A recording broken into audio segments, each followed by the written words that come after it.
An analysis finds the Iran war is severely undermining Gulf states' post-oil strategies to reduce reliance on oil and leap forward as global financial hubs and tourist cities.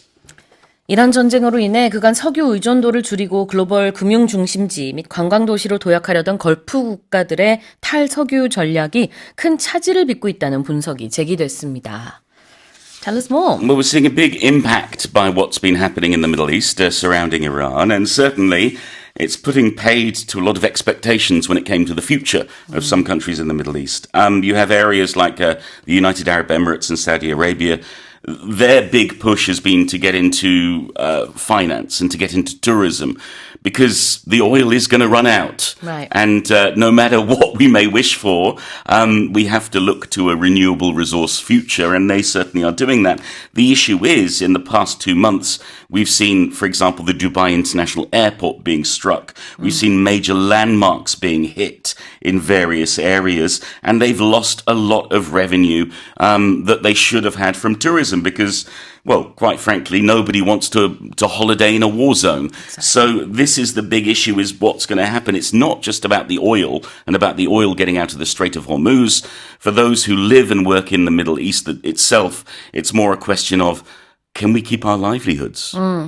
그래요. 관광 산업에 의존하던 많은 국가들이 지금 이 지역에 있는 국가들이 큰 타격을 입었죠. 실제로 원화로 환산을 하면은 이 중동 지역에 있는 특히 이제 걸프 지역에 있는 국가들 같은 경우 관광 수입이 하루에 9천억 원 정도가 뭐 증발한 셈이다. 이런 기사도 있더라고요. 자, 표현 좀 보겠습니다. To undermine something. Yes, if we undermine something, we try to weaken it. We try to make it worse. We try to cause problems for it, often without being obvious about it. A similar word would be sabotage. Undermine is not a good word. If your colleague is undermining you, that's a serious accusation. You'd probably take it up with human resources. So whatever is undermining the other thing, it's doing something quite bad to that person, designed to have a negative effect. To undermine은 뭔가를 약화시킨다라는 의미가 될 수도 있고요.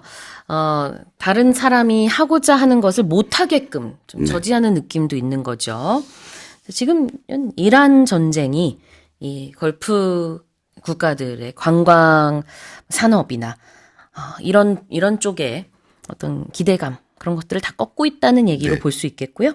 What about to leap forward as something? We're back to frogs again, Yes. but not my throat. When we talk about leaping forward, well, we're moving, and we're moving a great distance in a short amount of time.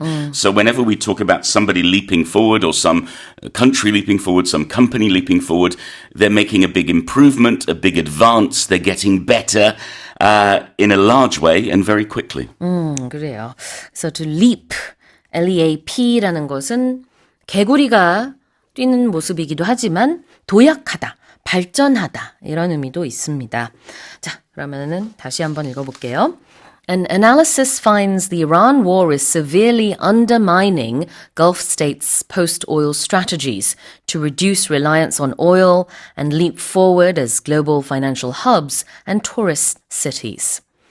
Let's move on to the next headline. A new study suggests that briefly contracting abdominal muscles acts as a pump to drive cerebrospinal fluid flow, helping flush waste from the brain and potentially preventing neurodegenerative diseases.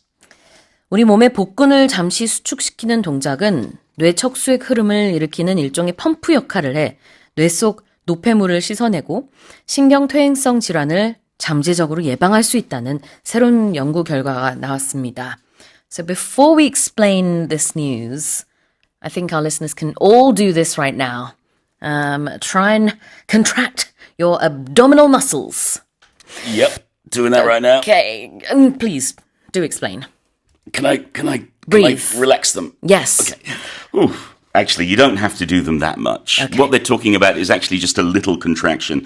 So, for example, before you start walking, you're bracing your body and you contract your abdominal muscles, or when you're just about to get up, just about to stand up. And again, these little actions, these little contractions, they transmit pressure through the spinal veins up into the brain, and they help get things moving. It's like a hydraulic system pushing that blood upwards, and it can flush everything out and make things flow better. And I guess if you're in your 20s, you're not going to worry because you're very active and doing lots of things. But for Sue and I, as we get older, thinking about moving and using our muscles, and especially these abdominal muscles, are actually going to be really good for us, not just physically, but also for our brain health. When it comes to neurodegenerative diseases, we can help prevent that just a little bit. abdominal muscles가 복근이에요. abdominal 그러면은 이제 복부와 관련된 거고 muscles가 근육이니까. 그런데 복근을 그냥 줄여서 abs라고 많이 합니다. 일상 대화 Yes. 속에서는. 뉴스에서는 그렇게 말하긴 조금 그렇죠. No, you'd see it in magazines and you see it in chat. I mean, the other phrase you'll hear used a lot for those who are very fit is a six-pack. What is a six-pack? A six-pack is when your abdominal muscles are very defined. You have a flat stomach and you have 6 bulges, like you have 6 soft drink cans in a pack. So they make a wasn't six-pack. actually asking what it was. I do know what it is. Sorry. I've never seen one on my stomach before. Sorry, I didn't realize you were trying to undermine me. 자, 그래요. 그래서 식스팩은 여러분 아시죠? 복근 이게 탁탁 그 마치 6개의 칸이 있는 crate, beer crate처럼 생겼다 해가지고 식스팩인데 지금 abdominal muscles를 contract 하는 게 좋다고 해요. contracting은 뭘까요? Yes, well, if we contract a muscle, we're tightening it, and then we can relax the muscle. Right. So if you've ever been to the gym and had a trainer, they would have talked about your muscles contracting and relaxing. If you've been to the doctor, you may have heard these terms before. It's different to the noun contract, or when we make a contract, but we pronounce that differently, and that's a different meaning altogether. When we say contract, it means to tighten, to make smaller. 수축한다는 뜻이에요. 자, 그래서 복근에 힘을 탁 주라는 얘기입니다. 그 행동이 오래 할 필요 없고요. 잠시 동안 이렇게 수축을 하는 요 행동만, 동작만 해도 뇌 척수액의 흐름을 일으킨다. 그래서 뇌 속의 노폐물을 씻어내는, 그리고 일시적으로는 또 퇴행성 질환을 예방할 수 있는 그런 효과도 있다고 하니까요. 언제든지 할 수 있잖아요. 이거는 Yes. 말하면서도 지하철 타면서 그냥 쉬는 시간에 다 할 수 있으니까 조금씩 하는 것도 해서 나쁠 건 없을 것 같아요. Alright, what's flushing something? Well, we all flush every day. If we use the toilet, Yep. we flush the toilet, meaning we push the water down the pipes and out. So we use this term flush, meaning to clean something out through force, through pushing something through it. I think it's usually going to be a liquid. So if you think of when you have a blocked sink, for example, you'd need to flush the blockage out. You need to push the blockage through so the water will run through. Again, in this case, we're flushing out waste from the brain. 그래요. 그러니까 flush라는 게 우리 화장실에서 물 내리는 거 그것도 flushing이고요. 여기서는 그냥 씻어낸다라는 의미로 볼 수 있겠죠. Flushing waste from the brain이라고 했습니다. 그래서 뇌 속의 노폐물을 씻어내는 효과가 나타난대요. 와우. 자, 그러면 다시 한번 읽어보겠습니다. A new study suggests that briefly contracting abdominal muscles acts as a pump to drive cerebrospinal fluid flow, helping flush waste from the brain and potentially preventing neurodegenerative diseases. Now let's move on to our final headline. A 72-year-old who spent 4 decades working as a nurse practitioner while raising 4 kids has fulfilled her lifelong dream by becoming the oldest graduate in her medical school's history and will begin a 3-year family medicine residency this July. 네. 40년 동안 간호사로 일하며 4 자녀를 키운 한 72세 미국 여성이 이번에 자신이 다니던 의대 역사상 최고령 졸업생이 되어 평생의 꿈이었던 의학 박사학위를 받게 됐습니다. 이 여성은 오는 7월부터 3년간의 가정의학 레지던트를 시작할 예정입니다. One thing I want to add regarding this story is the translation of the Doctor of Medicine, MD 학위를 얻었다라고 이제 영어 기사에 다 나와 있고요. 그거에 대해서 이제 우리말 기사에는 일제히 다 이제 의학 박사라고 나와 있어서 사실 제가 이 부분이 조금 확실치는 않습니다만 이제 더 잘 아시는 분들이 계시면은 알려주시면 좋을 것 같아요. 왜냐면 제가 알기로는 이제 MD라는 게 나라에 따라서 문화에 따라서 의학 학사의 의미가 있는 경우가 많이 있는 걸로 알고는 있습니다만 또 미국에서는 또 박사 학위가 되기도 한대요. 근데 사실 이제 어느 학위인지보다 제일 중요한 거는 70대에 의사가 됐다는 얘기입니다. Yes, but it should be said she didn't suddenly become a doctor. No. She's been a nurse practitioner, and you know, so she's a very skilled medical worker, but decided that she was going to dive into her retirement funds and go to the Caribbean, which is a very nice place to study, I think. And yeah, she's become her medical school's oldest ever graduate at 72. And so she's going to go off to West Michigan in July to be at the Trinity Health Medical Center, where she'll do a family residency program. And it sounds like she's having a whale of a time. She's doing really well. There may have been concerns whether she'd be able to get on with the younger students, but they bonded over doing yoga together and all sorts of things. And it seems like this has given her a new lease of life. And her teachers have encouraged her. They said, this shouldn't be a trophy. Go out, practice medicine. Exactly. She always wanted to be a doctor, as you said, her whole life. And yet she didn't have the time, I guess. Life, parenthood, motherhood, it does put a bit of a damper on your personal dreams. Absolutely, and, yes. You know, after 2 kids, she thought, okay, in my 40s, I think I'll go to medical school. And then she had 2 more kids. And so it took a while. One of her kids is actually a weather forecaster, apparently, at one of the American TV networks. So I'm sure she's very proud of her mother right now. And it was a couple of years ago, in 2020, that her husband narrowly survived a brain hemorrhage. Yes. And that's when she thought, okay, I've always had that dream of becoming a doctor.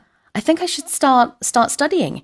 And so she did. 4 years ago, she started studying at the age of 69. Yes. Is that 4 years ago? Well, that would be 3 years ago. No, because she's going to turn 73 next month. Oh, that would be, okay, yes, that 그래요. works out. 이제 다음 달에 레지던트 시작하는데 또 마침 다음 달이 생일 있는 달인데 73세가 된대요. 그래서 이렇게 의사, 가정의학과 의사가 됐습니다.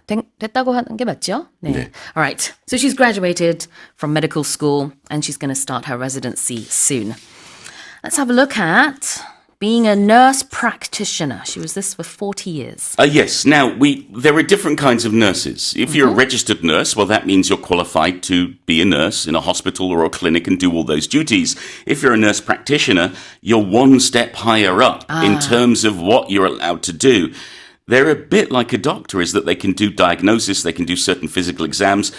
There are things that they do not do that doctors do, but basically they're a step up from your average nurse in that they're able to take a little bit more control and be a little more hands-on and basically help the hospital keep working and get patients going through. And she was in the neonatal intensive care unit for a very long time, which is such an important place to be. Not that there's, an area at a hospital that is not important. Every part is. But especially when it comes to family medicine, I suppose this is going to help her. Her 40 years of, caring for babies and families, all of this experience is obviously going to be a big asset to her. 자, 40년 동안 상급 실무 간호사급이라고 할까요? Nurse practitioner였습니다. And it was her lifelong dream to one day become a doctor. Yes, if we have a dream, we can literally have a dream is that, I dreamt I was a monster eating birthday cake yesterday. But in this case, when we talk about a dream, it's a wish for the future. It's a hope. It's what we want to do or what we want to become. And a lifelong dream is one that we've had since we were very young, and we continue to have it up until this point. Exactly. A lifelong dream. 평생의 꿈. Lifelong is one word. Yes. 그래서 평생의 꿈을 이뤘습니다. 참 대단하죠. 60대가 됐을 때쯤에 사실 이제 아이들이 다 장성해서 그때 이제 남편이 우리 세계 여행하면서 편안하게 좀 살자 그랬더니 나 의대 가려고 그래가지고 열심히 공부를 했는데요. It all paid off. Yes, I think it's absolutely brilliant. Some people want to retire in their 70s. Others want to keep working. And I think 그쵸. if you're capable and you want to, then good luck to you. 좋습니다. All right. Well, let me read this one more time. A 72-year-old who spent 4 decades working as a nurse practitioner while raising 4 kids has fulfilled her lifelong dream by becoming the oldest graduate in her medical school's history and will begin a 3-year family medicine residency this July. All right. Well, that's it for the headlines this morning.